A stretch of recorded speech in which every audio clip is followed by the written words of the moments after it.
Hey, praise the Lord, everybody. Just make a little short video here. Me and wife had a discussion last night about how when you hear the phrase, keep God in your marriage. And so we started talking about that phrase a little bit. And the questions we come up with is like, well, what does that look like, keeping God in your marriage? And how do you do that? If you're a husband, how do you keep God in your marriage? If you're a wife, how do you keep God in your marriage? And as a couple, how do you keep God in your marriage? How do you do that? What does that mean? What does it look like? And so I do know that it does take more than going to church.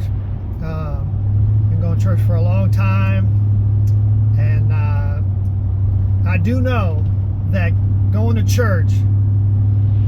churching doesn't mean that we're growing. It doesn't always match. And it's good to be amongst the saints. It's good to fellowship and pray and worship God together. It's supposed to edify us and build us up.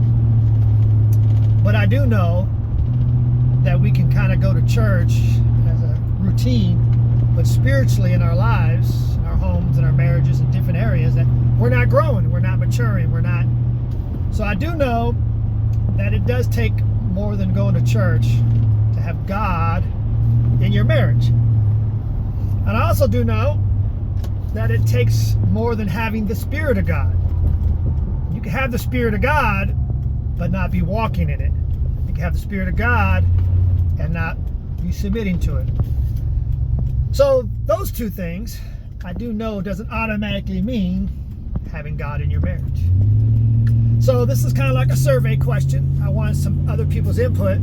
I'll probably do a follow-up video and give what I believe, how you put God in your marriage, and what's that mean and what's it look like.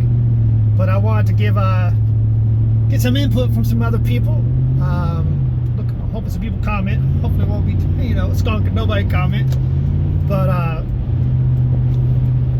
hoping I look at those comments and maybe I'll springboard from the comments to get some talking points. So anyways, God bless you guys. Looking forward to what you guys think. God bless.